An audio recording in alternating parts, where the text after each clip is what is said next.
Before I was ever diagnosed with schizophrenia, I was the caregiver for my mom who had schizoaffective disorder. So when I was a preteen, my mom started having auditory and visual hallucinations, delusions, and paranoia.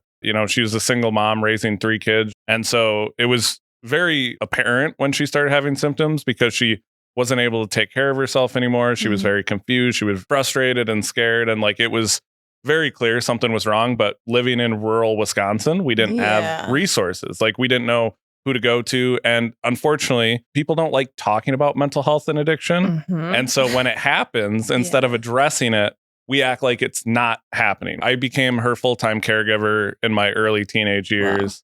And a lot of years of watching her struggle, watching her, fall into addiction, watching her not be able to get the help she needs. That was also my first introduction to addiction because she was trying to do the same thing that I ended up doing later in life, which was Numbing that using feeling. drugs as a way to cope. My first year of college is when I went through my own psychotic break. I don't know if it was the stress or being away from home or what it was, but I started having symptoms that I now know were the early symptoms of schizophrenia. What were those for you? The first thing I noticed was social isolation. I Okay. started to withdraw. I started to avoid being around people. And the reason for that was I was having paranoid thoughts. Growing up with a mother with schizophrenia, I saw when she had to go into psychiatric facilities, stuff like that. And when these symptoms started, I got very paranoid that someone was going to lock me up or put me away. Okay. And so I started isolating myself. And shortly after that, I started having the auditory and visual hallucinations and the delusions. And that quickly led to me losing my job. I eventually flunked out of college and